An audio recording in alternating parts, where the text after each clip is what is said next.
What's up mga ka-Vertusio? Panibagong content na naman tayo, panibagong coin review at panibagong coin na hinahanap ngayon ng grupo na baka meron po kayo, baka hawak po ninyo at baka pwede po naming mabilis sa inyo. Kung ano man ang coin na ito, panoorin sa video na ito hanggang dulo.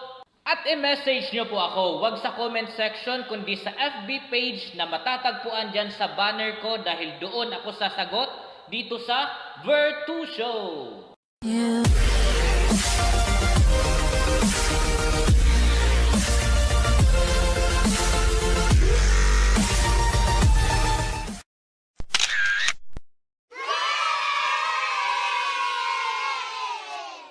Nung isang araw mga ka-Vertusio, may isang estudyante po na lumapit po sa akin. Sabay bigay po nitong isang commemorative coin.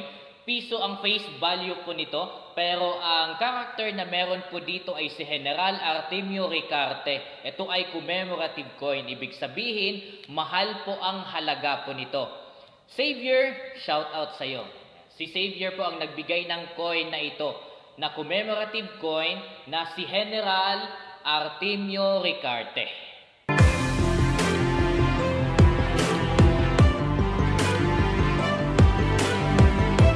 Konting trivia po tayo mga ka-Vertusio. Sa mga hindi po nakakakilala kay Artemio Ricarte, isa po siyang general na lumaban po para sa atin na mga Pilipino against the Philippine-Spanish War and even the Philippine-American War. Isa po siyang general na lumaban po under the Magdiwang Council, kung hindi po ako nagkakamali. Ang posisyon niya po doon ay isa siyang Lieutenant General na lumaban po para sa Magdiwang Council.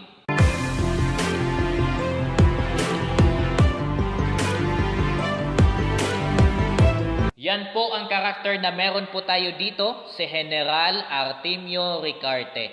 There are some chismis na nagtatanong kung siya ba ay hero or traidor. Pero ang sagot naman natin doon at magiging tanong din natin, kanino po ba siya kumakampi? Or sino-sino po ba ang pinaglalaban niya? Di ba po tayo mga Pilipino naman?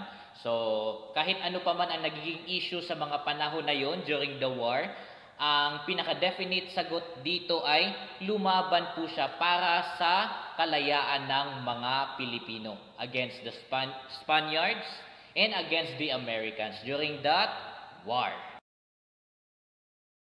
Ngayon mga ka-Vertusio, tignan natin closely ang commemorative coin na ito na meron po tayo dito. Again, shout out sa iyo, Xavier. Thank you for giving me this coin. Yan. So, ang face value po ng commemorative coin na ito ay 1 piso. Makikita po natin ang shape na yon na parang tuka ng eagle po yan. Pero syempre wala namang mata kaya hindi ko ma-confirm kung sa eagle ba yan. Tapos dito sa ibaba makikita po natin ang bagong logo ng Bangko Sentral ng Pilipinas. Ang series po na meron dito ay 2016. Sa likod po, titignan po natin sa upper, makikita natin ang mga katagang Republika ng Pilipinas.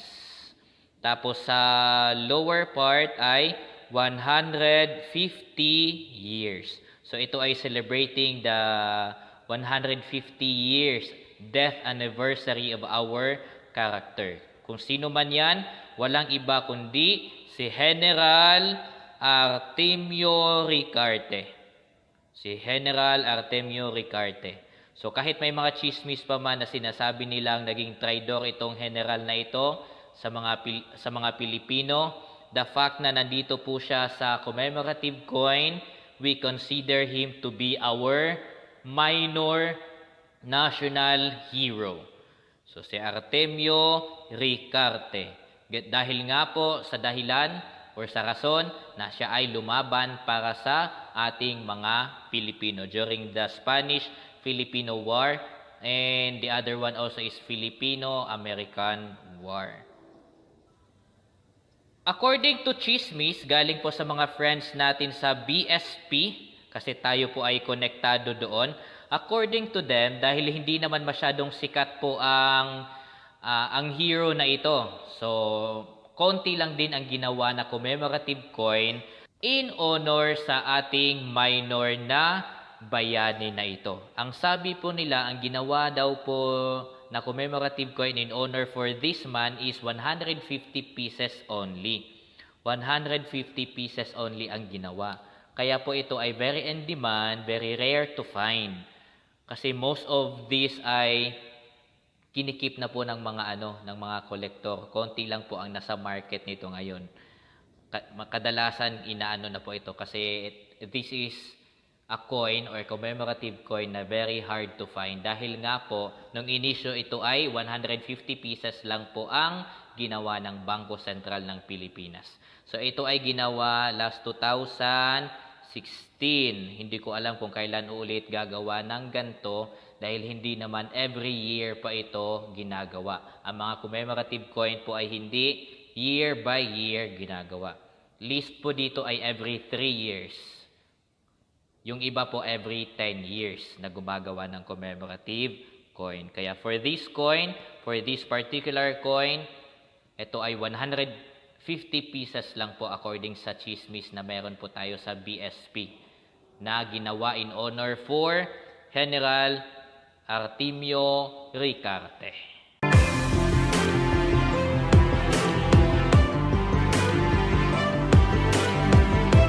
Ngayon mga ka-Virtusyo, ang direct na tanong kaagad ng mga marami po sa inyo, lalo na kapag meron kayong ganto na klase ng coin, magkano po ba ang bili ninyo? Bumibili po ba kayo talaga? Magkano po ang bili ninyo? Bilhin nyo na ito. Ang malaking sagot ko, at hindi po ako magsisinungaling, hindi ko po alam kung magkano ang presyo ngayon nito. Kasi tinitignan ko po siya sa Lazada, sa mga online na online stores. Ito lang po ay nagkakahalaga ng 500 pesos. Mataas na yun. Mataas na yun for isang commemorative coin. Nasa 500 pesos. Online po yun.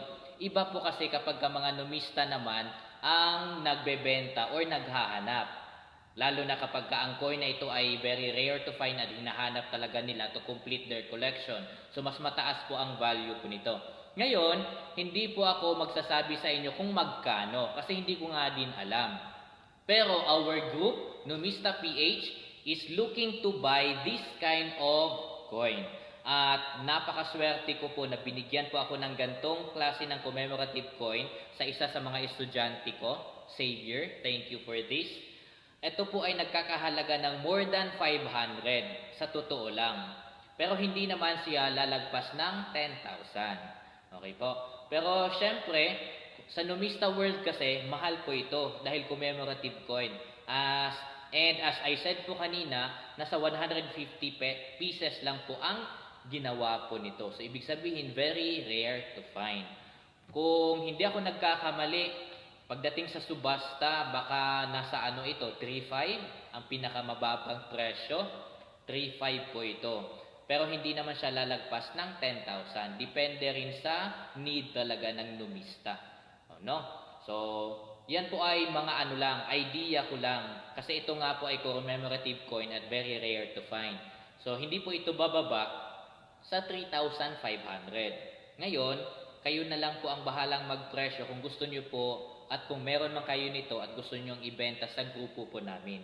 Okay po? We are looking to buy commemorative coin like this. Nag-iisa lang po ito. Kung hindi po ako binigyan ng bata nito, wala po akong ganto.